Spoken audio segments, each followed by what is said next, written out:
अहिंसा के अग्रदूत, त्रय काल दृष्टा, भवी जीवों के तारनहार, शाश्वत प्रभु श्रवण भगवान महावीर स्वामी के चरणों में कोटि कोटि वंदन। दीन दुखियों के मसीहा, करुणा के सागर, परम पूज्य गुरुदेव श्रवण सूर्य मंदिर केसरी श्री मिश्री जी महाराज साहब के चरणों में कोटि कोटि वंदन। पाठ पर विराजमान परम श्रद्धेय, परम विदुषी, मधुर व्याख्यानी स्वर्णमना पूज्य गुरु जी महाराज साहब के चरणों में कोटि कोटि।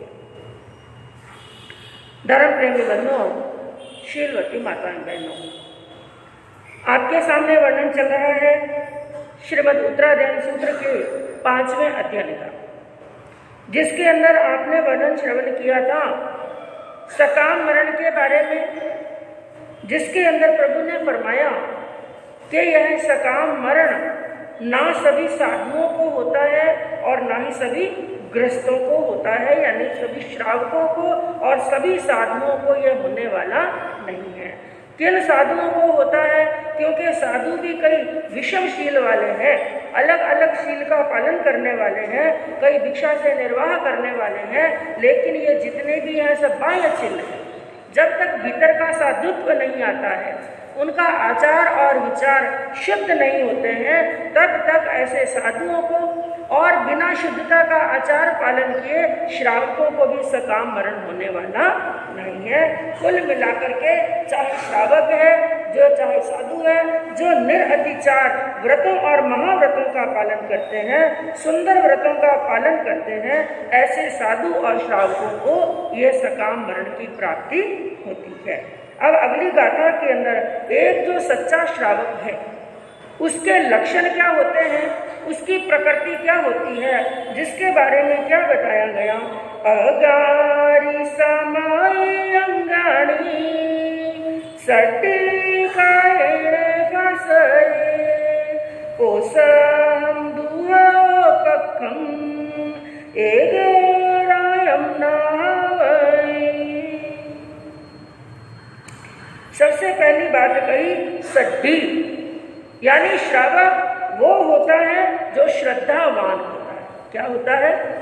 श्रद्धावान श्रावक हो और गृहस्थ की सम्यक श्रुत और देश रीति रूप सामायिक और उसके अंगों का काया से पालन करे, मन से पालन करे और वचन से पालन करे। यानी पहली तो कंडीशन बताई गई, श्रावक वो होता है जो श्रद्धावान होता है, और दूसरा जो गृहस्थ की संकित है उसका जो श्रुत है उसकी देश रीति रूप सामायिक, क्योंकि सामायिक भी दो प्रकार की बताई गई, एक साधु की सामायिक और एक श्रावक। साधु की सामायिक जो जाव जीवन की है और श्रावक की सामायिक एक मुहूर्त की। एक मुहूर्त की 2 घड़ी की 48 मिनट की सामायिक है, लेकिन यहाँ पर जो सामायिक के नियम है उसके बारे में वर्णन चला कि जो श्रावक की गृहस्थ की संकित है उसका श्रुत है, उसकी देश वृत्ति रूप सामायिक है, 12 व्रतों का आदि मन से, वचन से और काया से उनका क्या करता है, पालन करता है, वही सच्चा श्रावक होता है। और दूसरी बात क्या कही, पोषहम दुहो पक्षम, दोनों पक्ष यानी कृष्ण पक्ष और शुक्ल पक्ष। एक महीने के अंदर कितने पक्ष आते हैं, 2, 15-15 दिन, 15-15 दिन के 2 पक्ष आते हैं। तो यहाँ पर क्या कहा, दुहो पक्षम, दोनों पक्ष के पोषहम, पौषध करें, दोनों पक्ष के अंदर क्या करें, पौषध। लेकिन कौन कौन सी तिथियों को और कुल कितने पौषध बताए गए श्रावक के लिए, 6 पौषध। कितने बताए, 6 पौषध, अष्टमी का, चतुर्दशी का, अमावस्या का और पूर्णिमा, यानी 2 तो हो गई अष्टमी, 2 हो गई चतुर्दशी और अमावस्या और पूर्णिमा का। तो इन 2 पक्ष के अंदर 6 पौषध करे। और अगली बात कही, एक राय न हावे, एक रात्रि के लिए भी पौषध नहीं छोड़े। एक रात्रि का यहाँ पर अर्थ क्या बताया, यूं तो श्रावक के लिए बताया कि 6 पौषध करे और चहों के चहों 8 प्रहर के करे, कितने, 8 प्रहर का पौषध करे। लेकिन यहाँ पर जो शब्द दिया, एक रात्रि के लिए भी नहीं छोड़े, कहने का तात्पर्य वो ग्रस्त है, कई प्रकार के काम आ सकते हैं, कई काम के अंदर बिजी हो सकता है, यदि कोई कारण विशेष हो जाए, दिन में यदि पौषध नहीं कर सके, लेकिन 4 प्रहर का यानी रात्रि के अंदर तो अवश्य इसे क्या करना चाहिए, पौषध करना चाहिए। यानी श्रावक वो होता है जो श्रद्धावान होता है, अपनी संकित का, अपने देश वृत्ति रूप सामायिक का, श्रुत का पालन करता है और 1 महीने के कितने पौषध करता है, 6 पौषध करता है। और अगली गाथा के अंदर क्या कहा, एवं सिक्खा समावन्ने गीहा सेवी सुवये मुच्चाई चवी पवाओ गच्छे जख सलोगयम। इस प्रकार से ऊपर बताए अनुसार, ऊपर की गाथा के अंदर जो श्रावक का कर्तव्य बताया गया, इस प्रकार से व्रत पालन रूप शिक्षा सहित सुव्रती श्रावक ग्रस्त अवस्था में रहता हुआ भी चरण, घुटने और कोहनी आदि पर्व यानी संधि भागों से अर्थात औदारिक शरीर से छूट जाता है और देवलोक के अंदर चला जाता है।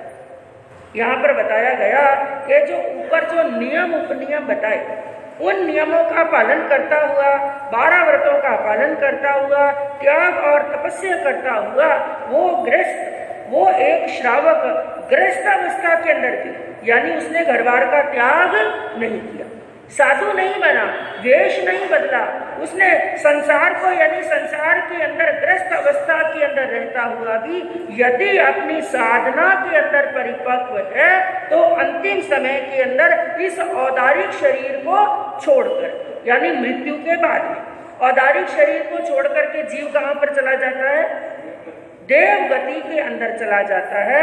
यानी अंतिम के अंदर संसारा और संलेखना की साधना करता हुआ, समाधि युक्त मरण को प्राप्त करता हुआ, पंडित मरण को प्राप्त करता हुआ और नियमों और उपनियमों का पालन करता हुआ। क्योंकि बंधुओं, चाहे साधु है चाहे श्रावक है, दोनों के दोनों साधक, दोनों के दोनों क्या है, साधक। तो यदि नियम उपनियम महाव्रत भगवान ने साधु के लिए बताए तो वैसे के वैसे यानी देश रूप के अंदर साधु के जो व्रत हैं उनको क्या कहा जाता है, महाव्रत। क्या कहते हैं, यानी पूर्ण रूप के अंदर जैसे हिंसा का त्याग किया तो पूर्ण रूप के अंदर, असत्य का त्याग किया तो पूर्ण रूप के अंदर। लेकिन जो श्रावक के व्रत हैं उनके आगे एक शब्द लगता है, कौन सा? आगार धर्म तो कहते हैं, व्रत के आगे शब्द लगता है अनुव्रत। क्या कहते हैं? श्रावक के जो व्रत हैं वो तो अनुव्रत हैं, और साधु के जो व्रत हैं वो क्या है? महाव्रत। महाव्रत किस लिए? पूर्ण रूप के अंदर है। अनुव्रत किस रूप में? अनु कहते हैं छोटे को। अनुव्रत भी कहा जाता है, देश व्रत भी कहा जाता है, देश भी छोटा, यानी छोटे रूप के अंदर जो व्रतों और नियमों का पालन करता है वही होता है श्रावक। और जीवन के अंदर व्रत नहीं है, नियम नहीं है, त्याग नहीं है, प्रत्याख्यान नहीं है, तो वो श्रावक नहीं है, वो केवल ग्रस्त है। क्या है? बस ग्रस्त और श्रावक के अंदर, ग्रस्त तो सभी है, ग्रस्त और श्रावक के अंदर वही अंतर होता है। ग्रस्त वो जिसके जीवन के अंदर कोई नियम उपनियम नहीं, कोई त्याग नहीं, कोई प्रत्याख्यान नहीं है, कोई स्वाध्याय नहीं है, कोई तप नहीं है। और ग्रस्त वो होता है धर्म रत्न प्रकरण के अंदर। एक ग्रंथ है हमारे जैन धर्म के अंदर जिसका नाम है धर्म रत्न प्रकरण। उसके अंदर ज्ञानियों ने क्या कहा कि कय वै कम्मो तहसीलवम गुणवम च उच्चो व्यवहारी गुरु सुसुसो पवयन कुशलो खलु सावको पावे। इसके अंदर एक श्रावक के जीवन के अंदर क्या होना चाहिए उसका वर्णन आया। सबसे पहली बात बताई जो व्रतों का अनुष्ठान करने वाला है। दूसरी बात बताई जो शील का पालन करने वाला है, जो स्वाध्याय तप और विनय आदि के गुणों से युक्त है, जो सरल व्यवहार करने वाला है, जो सतगुरु की सेवा करने वाला है, और आज का आखिरी बताया जो प्रवचन में कुशल है वही भाव श्रावक है। वही क्या है? भाव। क्योंकि यहाँ पर हर चीज दो प्रकार के अंदर ली गई, द्रव्य और भाव। यानी जिसके अंदर ये गुण नहीं है, सरलता के, सहजता के, दान के, तप के, त्याग के, वो द्रव्य श्रावक है, भाव श्रावक नहीं बताया गया। और बंधु एक शब्द आया जो श्रावक, ये 3 अक्षरों से मिलकर के बना। कितने अक्षर हैं इसमें? 3। पहला कौन सा? श्र, व और क। ये 3 शब्दों अक्षरों से मिलकर के शब्द बना है। तीनों अक्षरों का अर्थ क्या है? पहला जो अक्षर है श, वो कहता है श्रावक वो होता है जो श्रद्धावान। श्रावक का श्र क्या कहता है? जो श्रद्धावान है। और श्रद्धा किसमें? जिन शासन में, जिन वाणी में और जिनेश्वर प्रभु के वचनों के अंदर जो सुदृढ़ श्रद्धा रखता है, जिसकी श्रद्धा डिगायमान नहीं होती है, वो होता है श्रावक। और दूसरा अक्षर है व, विनय। जो विनयवान होता है, अपने धर्म गुरुओं की, संतों की और महासतिया जी का, गुरुओं का, पंच महाव्रतधारियों का, चारित्र आत्माओं का जो सदैव विनय करता है वो होता है श्रावक। और तीसरा बताया क कहता है जो करुणावान होता है। क्या होता है? करुणावान। समस्त प्राणियों के प्रति, एक इंद्रिय से लगाकर पंचेंद्रिय तक 84 लाख जीवा योनि के प्रति जिसके मन के अंदर करुणा होती है, दया के भाव होते हैं, वो होता है श्रावक। तो 3 अक्षर आए। पहला आया श्र। श्र क्या कहता है? श्रद्धावान। और वह क्या कहता है? विनयवान। और क क्या कहता है? करुणावान। जो श्रद्धावान है, विनयवान है, करुणावान है, वो होता है श्रावक। और श्रावक का एक पर्यायवाची शब्द और है जिसे कहते हैं श्रमणोपासक। श्रावक को क्या कहते हैं? श्रमणोपासक। ये 2 शब्दों से मिलकर के बना है। हाँ, श्रमण प्लस उपासक। जो श्रमणों की उपासना करता है, श्रमणों का विनय करता है, श्रमणों की भक्ति करता है, श्रमणों को समय समय पर अपने हाथों से दान देता है, तो जो श्रमणों का, साधुओं का उपासक होता है वो होता है श्रावक। कहने का तात्पर्य बंधुओं क्या हुआ? जो परमार्थ के लिए जीता है, केवल स्वार्थ के लिए नहीं जीता है। और चाहे इसके अंदर कहा गया कि अपना स्वार्थ तो प्रत्येक प्राणी सिद्ध कर लेता है, लेकिन जो सभी के लिए जिए, दूसरे प्राणियों के लिए जिए, वही सच्चा धर्मात्मा होता है और वही सच्चा श्रावक होता है। और ऐसे एक नहीं उपासक दशांग सूत्र के अंदर, नाम सुना आपने, उपासक दशांग सूत्र, भगवान के जो 32 आगम है, हमारे 32 आगम है, उनके अंदर एक आगम है उपासक दशांग, जिनके अंदर किनका वर्णन आता है, ध्यान में होना चाहिए, श्रावकों का, केवल श्रावकों का ही वर्णन है। और वो भी कितने श्रावकों का, 10 श्रावकों का वर्णन आता है, जिसके अंदर एक वर्णन आता है आनंद श्रावक। किसका, कैसा था उनका जीवन, जिनके लिए कहा कि वो साधु तो नहीं थे, ग्रस्त अवस्था के अंदर थे, एक श्रावक थे, साधु तो नहीं थे लेकिन साधु से कम भी ऐसा जीवन जिया जैसे चतुर्दश पूर्वधारी या पूर्वधारी संतों के लिए कहा जाता है कि केवली तो नहीं लेकिन केवली शरीर। उसी प्रकार ऐसे श्रावक जो साधु तो नहीं थे लेकिन साधु शरीर के थे, साधु से कम नहीं, कैसा जीवन रहा होगा उन आनंद श्रावक का, जिनका वर्णन, जिनका गुणगान और जिनके प्रशंसा तीर्थंकर भगवान ने अपने मुखारबिंद से की।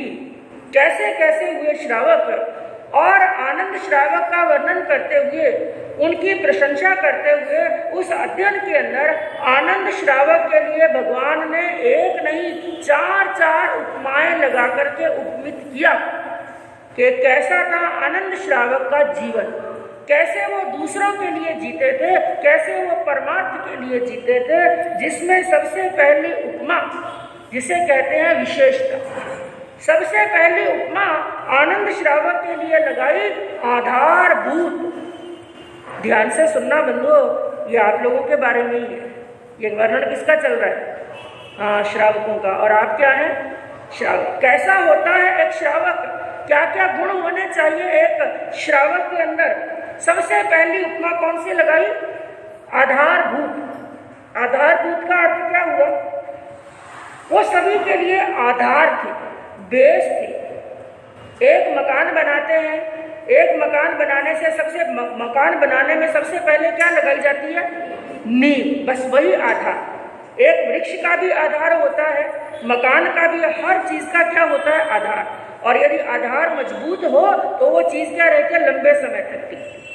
तो वैसे ही उनको आधारभूत बताया गया कि जैसे एक छत है और छत के लिए खंभा क्या है, आधार, इसी प्रकार वो भी एक आधारभूत थे। मतलब अन्य प्राणियों के लिए, उनके गांव के जो लोग थे, उनके परिजन थे, चाहे जानने वाले थे चाहे अनजान, संघ के और समाज के, गरीब और अमीर, अनेक प्राणियों के लिए वो आधारभूत के समान, यानी उनकी छत्र छाया के अंदर कई प्राणी पलते थे। कईयों के वहां पर अन्न, धन और वस्त्र उनके घर से जाते थे और कई प्राणियों का प्रतिपालन उनके द्वारा किया जाता था। इसलिए प्रभु ने उनके लिए उपमा लगाई। कई प्राणियों के लिए वो बहुत आधारभूत थे। वे बड़े ही बुद्धिमान, बड़े ही व्यवहार कुशल और सबसे मिलनसार प्रकृति के थे और एक प्रतिष्ठित व्यक्ति थे। यानी पूरा गांव उनके सामने झुक करके चलता था, डर के मारे नहीं, बल्कि उनके अंदर जो गुण विद्यमान थे, इसलिए उनके सामने सब क्या रहते थे, हाथ जोड़कर खड़े रहते थे, बड़े धनवान थे। और दूसरी उपमा उनके लिए लगाई चक्षुभूत। क्या उपमा लगाई, चक्षुभूत। चक्षु किसे कहते हैं, आंख। हमारे शरीर के अंदर वैसे तो सभी अंगों का महत्व है, सब अंगों का अपने अपने स्थान पर महत्व है, लेकिन सबसे ज्यादा महत्व किसका है, आंख का। कल भी आपके सामने वर्णन चला मेघ कुमार जी का। पहले तो मेघ कुमार जी विचलित हो गए, अच्छी तरह से सुना, विचलित हो गए। पूरी रात्रि इतने घबराए। और आपको यदि वर्णन याद हो तो उन्होंने पूरी रात्रि किस प्रकार व्यतीत की, नारकी के समान। ऐसे लगा कि जैसे मैं कहां पर हूं, नारकी की वेदना को देखा जैसे उन्होंने। लेकिन जब भगवान के सामने, केवल ज्ञानी प्रभु के सामने गए और भगवान ने उनकी सभी शंकाओं का समाधान कर दिया था और वापिस इनको जाति स्मरण ज्ञान हुआ, जब पूरा सत्य एक दर्पण के समान उनके सामने आ गया, तो उन्होंने जागते हुए, यानी भीतर से जाग गए और उन्होंने हाथ जोड़ करके भगवान को एक बात कही थी। याद है कौन सी, हे प्रभु, केवल इन आंखों को खुद के लिए छोड़कर, किनको? आंखों को खुद के लिए छोड़ करके बाकी एड़ी से लगाकर चोटी तक यह पूरा शरीर सभी मुनियों की सेवा के लिए आज से समर्पित करता। ये आंखें जरूरी है, क्योंकि आंखें हमारी पथ प्रदर्शक है। जब आंखें ही नहीं होंगी, क्रिया समिति का पालन कैसे करेंगे, कैसे कोई क्रिया करेंगे? आंखों का बहुत ही बड़ा महत्व होता है, वो हमारी पथ प्रदर्शक होती हैं। तो जैसे हमारी आंखें हमें मार्ग बताने वाली हैं, उसी प्रकार जो आनंद श्रावक थे ना, उनके पास में कोई घबराया हुआ आ जाता, कष्टों से दुखित होकर के मार्ग भटका हुआ यदि कोई आ जाता ना, तो आनंद श्रावक उनको सही मार्ग बताते। क्या बताते थे? और आजकल ऐसे लोगों की बड़ी कमी है। सन्मार्ग बताने वाले तो कम, सही रास्ता बताने वाले तो कम, और कुमार्ग पर ले जाने वाले क्या है? ज्यादा। लेकिन उनको कहा कि जो पथ से भ्रष्ट हो जाता था, धर्म से भ्रष्ट हो जाता था, उनको क्या बताते थे? सन्मार्ग बताते थे। और आजकल की परिस्थितियां क्या है? एक कवि ने बड़ी अच्छी बात कही कि मिलेंगे बहुत सफलता के रास्ते पर। यदि आप अपनी मंजिल की ओर बढ़ रहे हैं और जीवन में क्या प्राप्त कर रहे हैं? सफलता।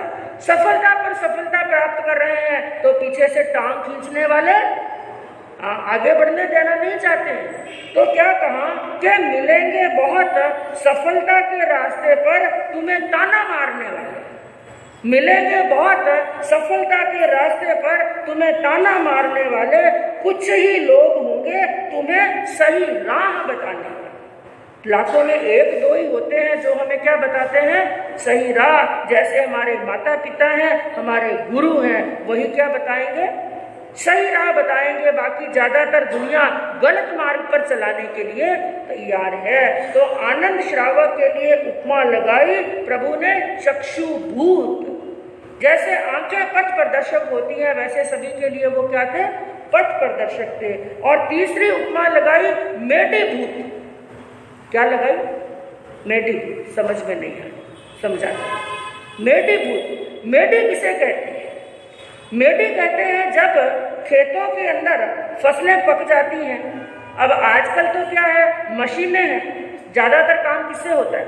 मशीन से।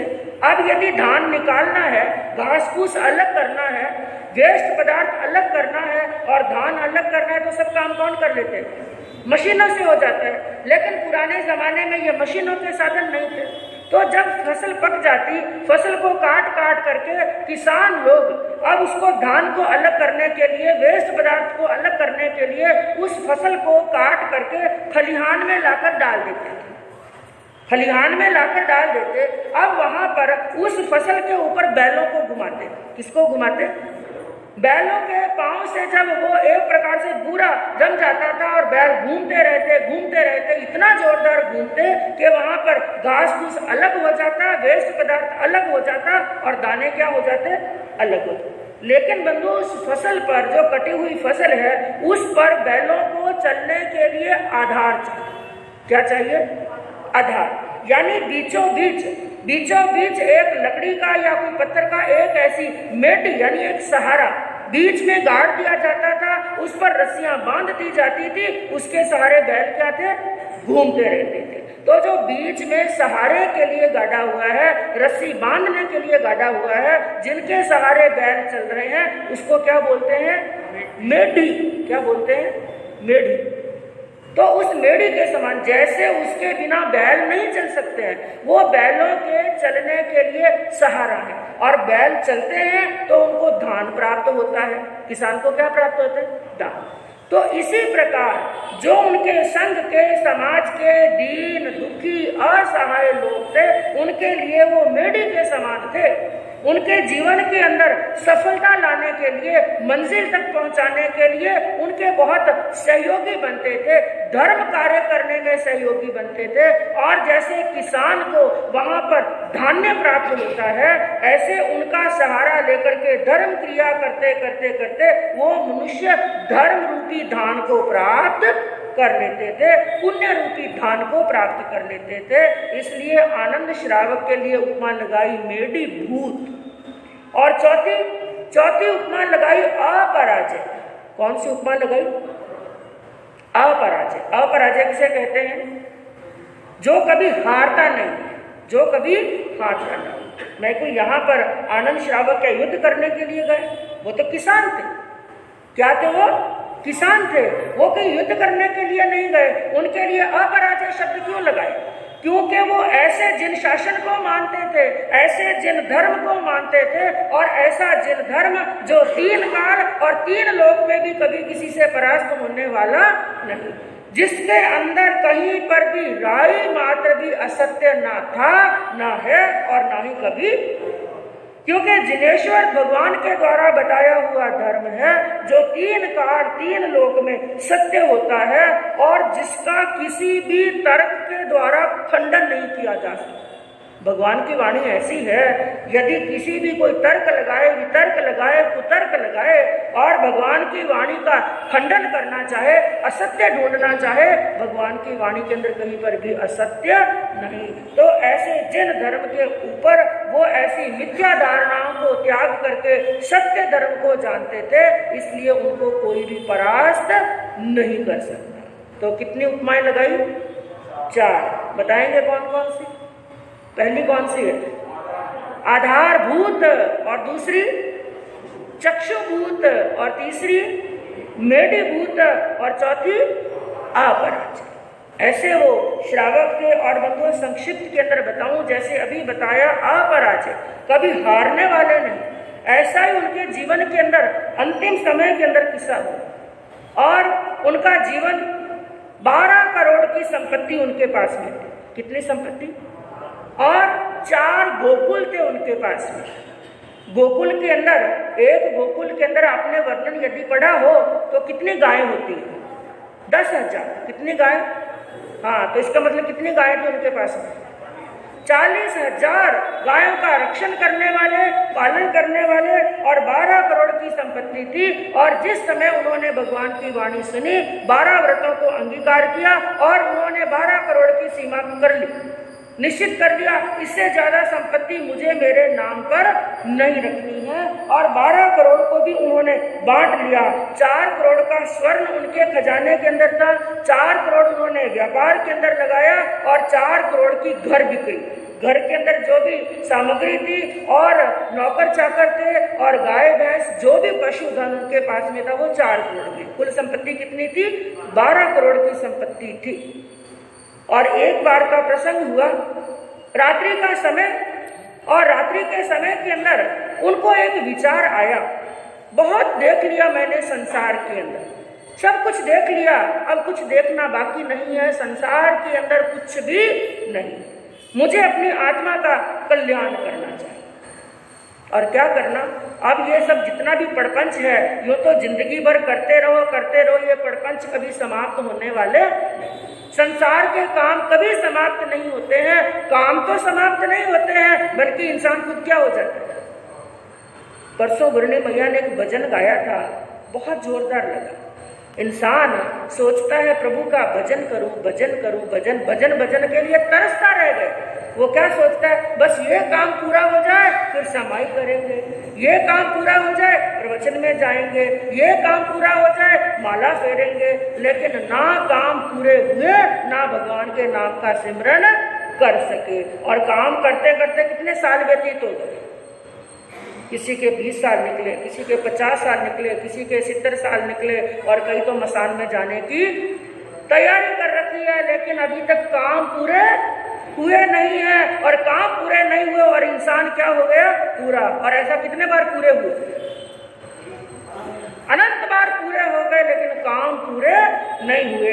तो उन्होंने भी सोच लिया ये संसार का प्रपंच है, कल सुबह उठते ही अपने पूरे परिवार की, घर की जिम्मेदारी, व्यापार की जिम्मेदारी अपने बेटे के कंधों पर दे दी।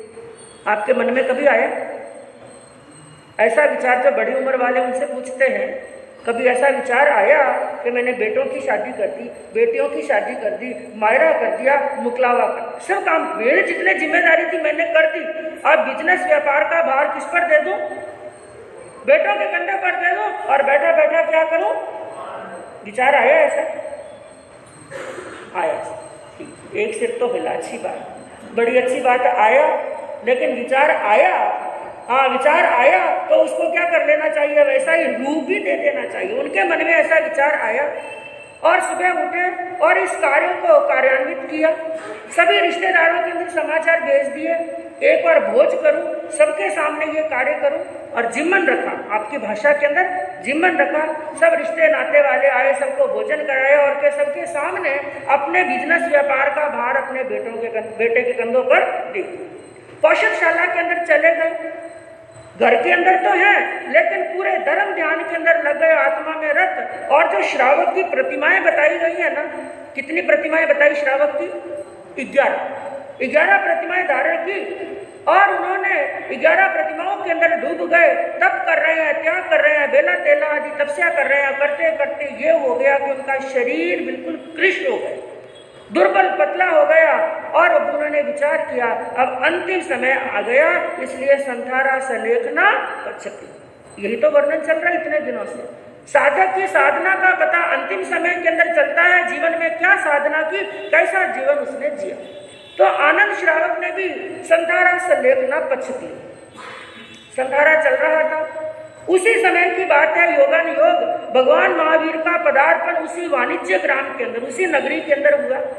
और गौतम स्वामी के बेले का पारना लेने के लिए नगरी के अंदर गौतम स्वामी पधारे और उन्होंने सुना कि आनंद श्रावक के संथारा चल रहा है।